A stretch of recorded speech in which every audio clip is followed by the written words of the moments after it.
साथियों, मैं हूं डॉक्टर मुस्तकीम राव। मानव आवाज़ सहारनपुर न्यूज़ चैनल में आपका खैर मकदम है। साथियों, आपको बता दें कि मुस्लिम राजपूत समाज ने आज धर्म परिवर्तन तो कर लिया है, परंतु अपने पुराने परंपरागत रस्म रिवाजों को नहीं छोड़ा है, जिनमें कई रस्म रिवाज बिल्कुल गैर ज़रूरी और इस्लाम में जिनकी कोई गुंजाइश नहीं है। ऐसी रस्मों को मुस्लिम राजपूत वेलफेयर एसोसिएशन के राष्ट्रीय संयोजक राव अब्दुल सत्तार ने बेहुदा बताते हुए समाज से उनसे परहेज़ करने की अपील की है, क्योंकि इन गैर ज़रूरी बेहुदा रस्म रिवाजों का असर सीधे सीधे लड़की व लड़के पक्ष पर पड़ता है। इसलिए ऐसे रस्म रिवाजों को छोड़ना समाज हित में होगा। उन्होंने समाज से अपील करते हुए कहा कि आज ज़रूरत है कि बच्चों की परवरिश अच्छे संस्कारों व तहजीब के साए में करें, ताकि आने वाली नस्ल एक बेहतरीन इंसान के साथ साथ कामयाब व्यक्ति बन सके। आगे उन्होंने कहा कि जिस शादी की रस्म के बाद अपनी लाडली बेटी का हाथ अजनबी को सौंप देता है, ऐसे व्यक्ति का वर पक्ष को ताउम्र एहसानमंद होने चाहिए, लेकिन हो रहा है इसका उल्टा। आज बिटिया पैदा होना कुछ दहेज लोभियों द्वारा गुनाह सा बना दिया गया है। जिस प्रकार लड़की पक्ष को दान दहेज देने के बावजूद भी तानाकसी झेलनी पड़ती है, राव अब्दुल सत्तार ने समाज के सभी ऐसे लोगों से पुरजोर अपील करते हुए कहा कि आज हमें गैर ज़रूरी ऐसी बेहुदा रस्मों को छोड़कर एक खुशनुमा माहौल बनाना होगा। राव अब्दुल सत्तार ने इन गैर ज़रूरी रस्मों को छोड़ने के साथ साथ नशाखोरी का भी विरोध करने व बच्चों को इससे बचने की अपील की है। आइए सुनिए उन्हीं की ज़ुबानी क्या क्या है वह गैर ज़रूरी रस्म रिवाज। आदाब साथियों, आज हमारे मेहमान खुसूसी हैं राव अब्दुल सत्तार साहब, जो मुस्लिम राजपूत वेलफेयर एसोसिएशन के राष्ट्रीय संयोजक हैं और आप कई वर्षों से मुस्लिम समाज के लिए एक मुहिम चला रखी है और उसमें कहीं हद तक आप कामयाब भी हुए हैं। और समाज को जोड़ने के लिए जो दिन रात जद्दोजहद आप करके लगे हुए हैं दिन रात, उसमें उन्हीं से मुतालिक आज राव अब्दुल सत्तार साहब से बात करते हैं। समाज में जो कुरीतियाँ फैल रही हैं उसके बारे में आपका क्या मसला है? जी राव अब्दुल सत्तार साहब जी, आज हमारा समाज में, हमारे राजपूत समाज में खास तौर से अगर बात करें सगाई को लेके या फिर बारात को लेके, बड़ी बड़ी बारातें या फिर जूता चुरुई लेके, मतलब बहुत सारी कुरीतियाँ इस तरह की पैदा हो गई हैं। तो इसमें आप लोग क्या कर रहे हैं, आपकी संस्था क्या कर रही है? देखिए, पहले तो मैं आपके इस चैनल का बहुत बहुत शुक्रिया अदा करता हूं कि आपका ये मानव आवाज़ चैनल जो है ये जनता की आवाज़ बना हुआ है और आपने दिन रात मेहनत करके इस प्लेटफॉर्म को खड़ा किया है। और मैं जानता हूं आपकी मेहनत, क्योंकि शुरू से ही मैं आपसे जुड़ा हुआ हूं और आप मेरे से जुड़े हुए हैं और इस मुहिम के भी सिपाही हैं आप, माशाल्लाह। तो मैं तहे दिल से शुक्रगुजार हूं आपके इस प्लेटफॉर्म का। अब बात आई है कि मुस्लिम राजपूत वेलफेयर एसोसिएशन सामाजिक मुद्दों पर अपना क्या स्टैंड रखती है। देखिए, कोई भी समाज अपनी जो उसकी परंपराएं हैं, उसका जो एजुकेशन का लेवल है, उसकी तहजीब व तमद्दुन है, उसके रहन सहन का जो तरीका जो जिसके तहत वो जी रहा है, इससे उस दुनिया में उसकी पहचान कायम होती है। क्योंकि हम लोग अक्षत्रिय समाज से ताल्लुक़ रखते हैं।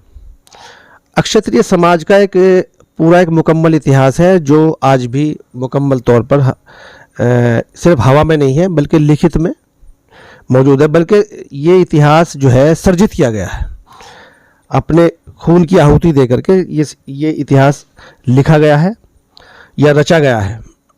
तो उसी समाज को आज पता नहीं किसकी नज़र लग गई या हालात ने ऐसा ला करके ऐसे मरहले पर खड़ा कर दिया कि आज वही समाज अपने उस वजूद को ढूंढता है।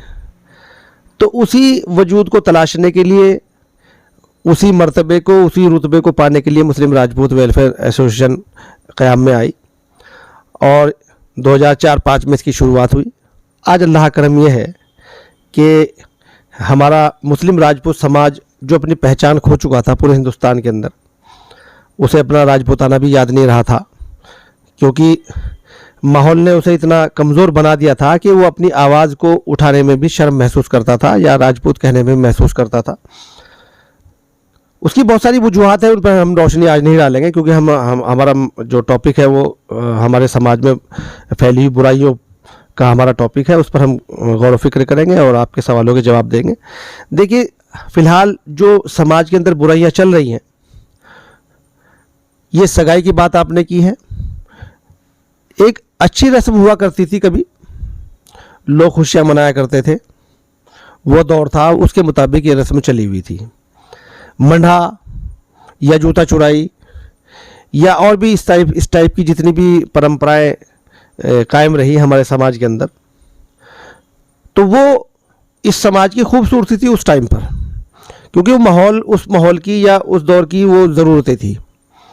आज माहौल बदल चुका है, तो बहुत सारी चीज़ें ऐसी हैं हमारे समाज के अंदर कि उन्हें आज बदलने की सख्त ज़रूरत है।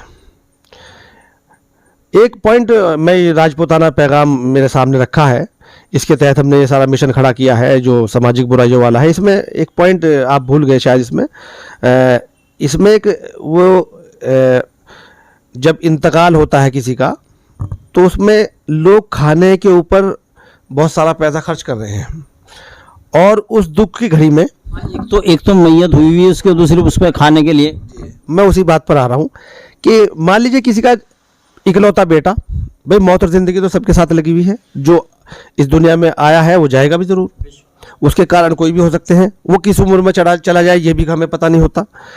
तो मान लीजिए किसी हादसे का शिकार हो गया किसी का लखते जिगर इकलौता बेटा, अभी मान लीजिए 1 साल पहले उसकी शादी हुई, एक बच्चा है छोटा सा, अभी उसकी दुल्हन की मेहंदी भी अभी नहीं उतरी, ये समझिए आप, और वो एक्सीडेंट में मारा जाता है या किसी हादसे में मारा जाता है, या जैसे उसकी इंतकाल हुआ, तो एक हादसा है, वो पूरा समाज में एक शोक का वातावरण एक माहौल हो जाता है।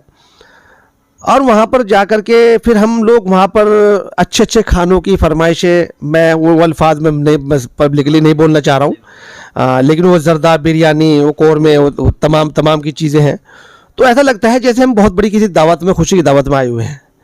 तो हम लोगों ने इसे टारगेट किया और इस कौम के सोए हुए ज़मीर को हमने जगाने की कोशिश की कि खुदा के लिए इस बुरी रस्म को छोड़ दीजिए। यहाँ मातम है, एक जवान मौत यहाँ से मतलब हादसा हुआ है, माँ बाप बिलख रहे हैं, उनका सीना यानी कि दिल फटा जा रहा है, उसके रिश्तेदारों का दिल फटा जा रहा है, उसकी वाइफ का एक ये समझिए कि बिल्कुल दुनिया उजड़ गई है, बड़ा हादसा है। उस बड़े हादसे को आपने खुशियों में तब्दील कर दिया है, शर्म नहीं आती? तो हमने इसमें बहुत बेबाकी के साथ में इसमें समाज को बहुत एक तरह से बहुत सख्त पैगाम दिया है कि खबरदार इस खाने को ना कोई दे और ना कोई खाए। तो इस पर हमारा ज़बरदस्त स्टैंड है कि ये रस्म जो है बुरी है, ये बंद होनी चाहिए। इसके अलावा बहुत सारी रस्में इस तरह की हो गई हैं। जैसे मान लीजिए एक लड़की जवान है, किसी का लड़का जवान है, रिश्ता ढूंढने के निकलते हैं सब लोग। एक बहुत बड़ी बुराई फैल गई है कि लड़की वाले को कमतर आंका जाने लगा, और लड़की टैलेंटेड है, पढ़ी लिखी है, खूबसूरत, सारे काम है, बस उसकी माली हालत ठीक नहीं है। अब उसके लिए लड़के वाला रिश्ता देखने जाता है, अब वो जाएगा 50 आदमी, 60 आदमी, 100 आदमी लेकर के जाएगा, और वहाँ खाए पिएगा, सब कुछ ठीक ठाक है, अपने दोस्तों से, यारों से मशवरा करेगा, कहेगा भाई तुम्हें कैसा लगा, तो दोस्त अहबाब तो उसके मुताबिक बोलेंगे, क्योंकि अपने हम ख्याल लोगों लेकर गया हो, दोस्ताना उसके हम ख्याल लोगों से हैं, जैसे उसके ख्यालात ऐसे दोस्तों के ख्यालात, वो कह लेंगे भाई देख तेरे मुताबिक तो ये है नहीं। जरा देर में उसको अनफिट करके एक तरफ उसको मनोबल गिराए। हाँ, सब लड़की खूबसूरत है, सब कुछ रिश्ते के लिए जो चीज़ें चाहिए हैं, हुनरमंद बच्ची है, सब कुछ है, लेकिन उसके पास में दौलत नहीं है। तो एक बुराई फैल गई है कि दौलत ना होने की बुनियाद पर उस अच्छी खासी बच्ची को रिजेक्ट किया जा रहा है, और उसके साथ साथ उसके माँ बाप का जो हाल होता है, इतना बड़ा खर्चा, भाई 50-100 आदमी तुम लेकर के आए, 50-100 आदमी उन्होंने इकट्ठे कर लिए, रिश्तेदार इधर उधर के 100-200-300 आदमियों की दावत हो गई, एक शादी ब्याह का मसला हो गया, अब वो 3-4 बार देखने आ जाए लड़की को तो उसका शादी हो गई।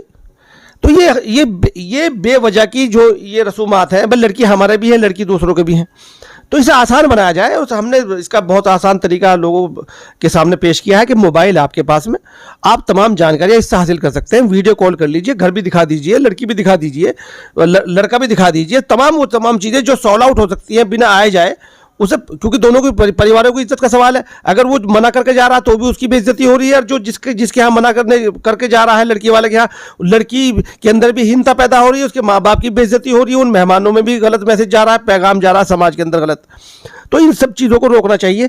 तो आज ये तमाम चीज़ें रुकनी चाहिए। इसका बहुत आसान तरीका है कि सबसे पहले हम तमाम चीज़ें मोबाइल के थ्रू या किसी भी चैनल के थ्रू हम अब पहले से आकलन कर लें, और जब देखने जाएं तो सिर्फ वो लोग जाएं जो डिसाइडिंग पर्सन है। हाँ, माँ बाप मान लीजिए, भाई बहन आप है या एक आध बहन हो, जो भी अहम फैसला लेने वाली हैं, या कोई और एक कार में जाओ बैठ करके आराम से, शाम के वक्त जाओ, किसी को पता भी नहीं चलने का, और जो चीज़ें आपकी समझ में नहीं आई हैं उन्हें देखो। अगर आपकी समझ में आ रहा तो आप निशानी करिए आओ, अगर नहीं आ रहा तो आराम के साथ घर आ जाइए आप उसी टाइम पर।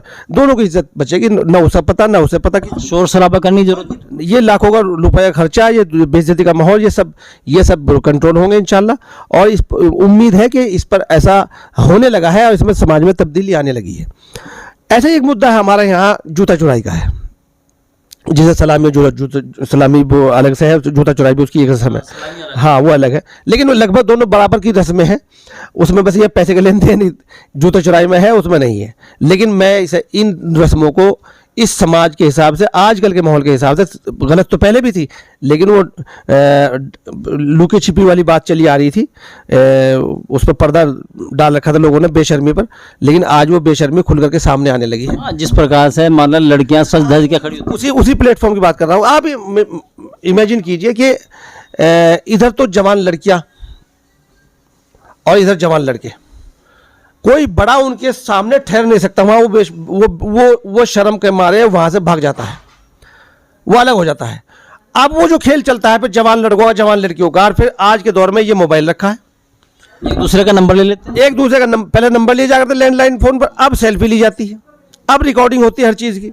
अब तमाम की तमाम चीज़ें इसमें रिकॉर्ड होने के बाद में वो तमाम रील बन गई है, और वो घर चले गए, आपस में बातचीत शुरू होती है, नए रिश्ते कायम होते हैं। और फिर इसका जो बैड इफेक्ट है वो ये है कि जब किसी लड़की की शादी सगाई जो या रिश्ता किसी गांव में तय हुआ है या किसी शहर में तय हुआ है, और वो लड़का भी वहाँ पर मौजूद था उस बारात के अंदर, तो उनके आपस में फोटोबाजी हो गई है, वीडियो कॉलिंग हो गई, सारे काम हो गए हैं। वो कई रिश्ते इस बारे में, हाँ, तो वो जब वो रिश्ता वहाँ किसी गाँव में उस लड़की का हो जाता है, तो वहाँ पता चलता है, कहने लगे यार ये तो वो लड़की है यार जो हमें वहाँ मिली थी। हाँ, उसके साथ फोटो देखा इसका, तो वो जिसके पास फोटो है वो उन्हें वायरल करता है, वो उस लड़के तक पहुंचाता है, वो उसके माँ बाप तक पहुंचाता है कि देखो ये तो मेरे साथ है। ये एक बहुत बड़ा एक झगड़े का कारण बन गया है, और इससे हमारे कई सारे रिश्तों में दरार पैदा हो रही है। और यहाँ तक कि अगर वो बात शादी के बाद में खुली है तो वो और ज़्यादा घातक हो गई है, फिर वो तलाक का मामला बन रहा है, उसमें पंचायतें जुड़ी फिरती हैं, फिर हम जैसे और आप जैसे लोग जो हैं वहाँ पर इसमें सारे मामलात को देखते हैं हम लोग, तो एक बुराई फैल गई है। तो हम कह रहे हैं कि जूता चुराई की रस्म, ये सलामी की रस्म तुरंत बंद होनी चाहिए, बदतमीजी है, बेहयाई है, और ये ना तो दीन के मुताबिक है ना दुनिया के मुताबिक। केवल एक लड़का अगर दूल्हा आ जाए तो ऐसा है, ये भी एक अच्छी बात है कि भाई सभी जो घर वाले हैं उन्हें दूल्हे को देखना चाहते हैं। ये उस टाइम का एक सबसे खुशी का मौका होता है, और सभी की तमन्ना होती है कि दूल्हे को देखा जाए। तो इंट्रोडक्शन हो जाता है ना उसका। मैं बता रहा हूँ, ये हम सही मानते हैं कि जाना चाहिए हो, लेकिन वो लड़का जाए या उसका कोई एक आध भाई हो या बहनोई हो या कोई एक आध दोस्त उसका ऐसा हो जो सिर्फ जिस पर भरोसा हो लड़के वालों को या उस दूल्हे को भी कि हाँ ये लड़का गलत हरकत नहीं करेगा, तो वहाँ पर उसे ले जाए और वहाँ जा करके उसे अपने आप भी इंट्रोड्यूस हो, दूसरों को भी इंट्रोड्यूस कराए, और एक अच्छे माहौल में वो इंट्रोडक्शन होना चाहिए। एक जो दीनी माहौल है, ये एक सलीका है, एक तरीका है, तहजीबी तरीका है, उसके मुताबिक इंट्रोडक्शन होना चाहिए। लेकिन वहाँ तो पूरा मोल भाव होता है कि इतने पैसे दो जितने। इसमें एक चीज़ और आ गई है कि वहाँ पर वैसे तो लड़की वाले को लड़के वाला आजकल जो है काफ़ी चूस लेता है, हाँ, लेकिन लड़के वाले के साथ वहाँ पर ज्यादती हो जाती है जाकर के, कि उस टाइम पर वो वहाँ आखिरी में क्योंकि रस्म होती है जूता चुराई की, उससे पहले जो है जब बारात एंट्री करती है तो रिबन कटता है, तो वहाँ पे पैसे लिए जाते हैं। हाँ हाँ, वो भी है, वो लड़कियाँ की रिबन कटवाती हैं, ये एक बहुत बड़ा मैटर है। दूसरा ये है कि जब आगे वो चले तो वो स्टेज पर बिठाने वाला, फिर मैंने स्टेज लगाया जी मुझे पैसे दो, फिर वो हलवाई आएगा, हलवाई कहेगा जी लो जो रसगुल्ला खाओ, कि भाई क्यों, कह लगे जी मैंने हलवाई, यहाँ का हलवाई हो या मैं यहाँ कारीगर हूँ, मुझे भी आप यहाँ पर इनाम के नाम दीजिए। फिर नाई आ गया, फिर कोई धोबी आ गया, फिर कोई आ गया, फिर कोई झाड़ू लगाने वाला आ गया, कोई टेंट वाला आ गया। मतलब ये है कि उस टाइम तक वो लड़के वाला खाली हो जाता है बिल्कुल दे करके। उसके बाद गाड़ी की चाबी वाला वो भी है नहीं। फिर जूता चुराई पर बड़ा मसला होता है। जूता चुराई पर हमारी जो बच्चियां हैं वो बच्चियां हमारी हैं सारी, लेकिन इसमें जो गलत बात है उसे हमें एक्सेप्ट करनी पड़ेगी। हमें अपने बच्चों को गाइड भी करना है, उन्हें एजुकेट भी करना है, उन्हें सलीका तहजीब हमें ही सिखानी है। अगर हम नहीं सिखाएंगे तो कौन सिखाएगा। तो अब जो है लड़कियां बिल्कुल अपने माँ बाप की नहीं मानती, ना किसी बड़े की मानती। फिर वो अपने आप तय करती है कि हमें लेना क्या है इससे। वो ये नहीं देखती है कि ये आदमी लूट पिट करके यहाँ पर खाली जेब होगी इसकी, तो वहाँ पर वो सौदेबाजी करती है। लगभग जो मिडिल क्लास फैमिली है उनमें जो है 3 दाम चल रहे हैं आज के दौर में, 25,000 और 51,000 और 1 लाख। जिसने बड़ी गाड़ी दी है तो 1 लाख है, और जिसने कोई थोड़ी बहुत छोटी गाड़ी दी तो 51,000। गाड़ी के ऊपर डिपेंड है। ये जूता चुराई भी गाड़ी के ऊपर डिपेंड है। वो रिबन कटना भी गाड़ी या उस शादी जो कैसी कर रहा है लड़की वाला, उसके ऊपर डिपेंड कर रहा है। तो तमाम के तमाम मामले हैं। फिर वो चाबी वाला मैटर आता है, और इन दोनों चीज़ों में वो लड़के वाला इतना परेशान हो जाता है कि वो उधार मांगता फिरता है। ज़्यादातर लोगों की बात है, मैं सबकी नहीं बात कर रहा हूँ, बाहर तो लोग भी हैं, लेकिन ज़्यादातर लोग इसमें जो है उधार मांगने पर मजबूर हो जाते हैं कि भाई किसी दोस्त से ले लिया, किसी रिश्तेदार से ले लिया, यार दियो भाई। इस दौरान राव साहब हमारे यहाँ एक रस्म रिवाज चला हुआ है गोरे का, गोरा कहते हैं उसके। अच्छा, इस गोरे की रस्म ने, यह थाली भी कह देते हैं, थाली में क्या दिया है, यह हमारे यहाँ गोरा कह देते हैं। तो ये एक तो गाड़ी और एक गोरा, ये थाली, इन्होंने हमारी जो कौम है, हमारी जो बिरादरी है, इसे तबाह बर्बाद कर दिया है। इन दोनों अट्रैक्शन पर सबकी निगाह रहती है, कोई कुछ नहीं पूछता। खाना कैसा दिया गया है उसमें कुछ लोग पूछते हैं भाई दावत कैसी हुई, लेकिन ज़्यादातर भाई वाहन कौन सा मिला और थाली में क्या मिला, ये 2 मेन सवाल हैं। और इस सवाल के दबाव में लड़की वाला अपने आप को तबाह कर लेता है। वो अपनी जितनी भी जायदाद है, ज़मीन है, जो हमारे जो मुझे इस बात को कहते हैं अपने गुंजाइश से बाहर हो गए। मैं बिल्कुल बेबाकी से बात को, जब हम सच्चाई से वाकफियत नहीं कराएंगे तो फिर हमारे ऊपर भी लानत है। देखिए, हम लोग के पास में ज़मीन जायदाद वाली का एक प्रॉपर्टी का मैटर हुआ करता था। बिजनेस में हम लोग बहुत कम हैं, अब आने शुरू हुए हैं। और तालीम का मयार इतना ऊंचा नहीं रहा हमारा कि हम बड़े ऑफिसर बन गए हैं। अब मिशन के मुताबिक या अपनी जो सोच के मुताबिक लोगों ने बाहर आना शुरू किया है। लोगों तालीम, आपकी मेहनत रंग ला रही है। ये अल्लाह का करम है कि इन 15-16 सालों के अंदर जो है काफ़ी ग्राफ ऊपर गया है। आज बच्चे हमारे बहुत बड़े बड़े ओहदों पर जा रहे हैं, लेकिन पहले ऐसा नहीं था। पहले हमारी ज़मीनों के ऊपर डिपेंड ये बिरादरी रही है, फसलों के ऊपर डिपेंड बिरादरी रही है। कुछ हमारे घर क्षेत्र में बागात हैं, उन पर डिपेंड बिरादरी रही है। तो आज भी ये इतना बड़ा बवाल बन गया है शादी करना कि लोग अपनी मिल्कियत को बेच करके शादी कर रहे हैं। एक बड़ा तबका है, लगभग 70 से 80% वो अपनी मिल्कियत को बेच करके शादी करता है। अब एक रिश्तेदार ये नहीं सोचता कि तेरा रिश्तेदार खाली होने लग रहा, भिखारी होने लग रहा, वो सारी उम्र को तेरे गले में पड़ेगा, लेकिन वो उसको भिखारी समझ के जाए, अपना माल दौलत लेने के चक्कर में रह जाओ। हाँ, तो इसमें हमारे जब से हमने संगठन बनाया है तब से एक सवाल आया कि दहेज बंद कर दो। मसला ये हो रहा है कि लड़की वाला भी इस माहौल ने इतना ये समझिए कि मैं तो नालायक ही कहूँगा कि इतना नालायक कर दिया है कि वो अपनी जिद करता है कि इसने मेरे पड़ोसी ने या मेरे रिश्तेदार ने ऐसी शादी करी, मैं इससे बढ़ करके करूँगा। ये और चीज़ में तालीम में रीस नहीं कर रहा हूँ, तालीम में कोई ऐसी हरकत नहीं कर रहा है, वो किसी और अच्छे काम में कोई रीस नहीं कर रहा है, लेकिन इसमें वो नकल कर रहा है। वो अपना झूठा आडंबर दिखा रहा है कि अगर मेरे चचा के लड़के ने या मेरे चचा ने ऐसी शादी की है, या मेरे भाई ने ऐसी शादी की है, या मेरे किसी रिश्तेदार या किसी दोस्त ने ऐसी शादी की है, या मेरे विपक्षी ने मेरी ऐसी शादी की है, तो अगर उसने जो है स्कॉर्पियो दी है तो मैं फॉर्च्यूनर दूंगा। तो ये ग्राफ लगातार ऊपर बढ़ रहा है, और ऊपर बढ़ते बढ़ते तमाम मिल्कियत के सौदे हो चुके हैं। बिरादरी ये समझिए कि तबाही के एक दहाने पर आकर खड़ी हो गई है। इसका हमने एक तरीका लोगों को बताया है कि खुदा के लिए इस पर कंट्रोल कीजिए। वो कहते हैं कि दहेज बंद कीजिए। हमने ये कहा कि भाई लड़की का हक है जो माँ बाप की प्रॉपर्टी, शरीयत के शरई हक है उसका विरासत में उसका हिस्सा निकलता है, उसके मुताबिक आप इस काम को अंजाम दीजिए। हम इस दहेज को आप अपना स्टेटस सिंबल मत बनाइए, इसे फैशन परस्ती में मत ले जाइए, इसे अपनी अना का कारण मत बनाइए। लड़की का हक अदा नहीं हो पा रहा है, आप उजड़ भी गए हैं, आपने लड़की के हक से ज़्यादा पैसा भी लगा दिया है, लेकिन आप हिसाब किताब में जो आखिरत में होगा, जो औलाद का जो हक जो आपने बांट करके दिया है अपनी प्रॉपर्टी में, तो उसमें आप फेल नज़र आएंगे। इसलिए हम लोगों को एजुकेट कर रहे हैं कि खुदा के लिए इस्लाम के मुताबिक लड़की का हक निकालिए। इसमें 33 पॉइंट समथिंग जो है 67 इसका 33 वो तो औलाद के ऊपर डिपेंड करता है कितने भाई कितने। ऐसा है कि मिसाल के तौर पर मेरे पास में 1 करोड़ की प्रॉपर्टी मेरी है, तो 2 हिस्से लड़कों के हैं तमाम, चाहे कितने लड़के हों। 1 हिस्सा लगभग जो है वो लड़कियों का है, वो चाहे उसमें 10 लड़की हो, चाहे 1 लड़की हो, चाहे 3 लड़की हो। साहब एक इसके शादी की, चलो शादी हो गई, सब रस्म रिवाज के साथ साथ जो भी कुरीतियाँ रीति रिवाज कह लीजिए हमारे हैं, उसके अलावा फिर लाड़ कोथली वगैरह का सिस्टम है। ये असल में क्या होता है, फिर एक यहाँ पर एक ड्रामा और शुरू होता है। वो ड्रामा ही कहूँगा या वो एक दुश्मनी समझिए आप उसे, कि अगर किसी ने लड़की की शादी बहुत अच्छी कर दी है तो फिर वो एक उसके अंदर एक कुढ़न होती है कि अच्छा मेरे से मैंने इतना दे दिया तो मैं भी कुछ लूँ।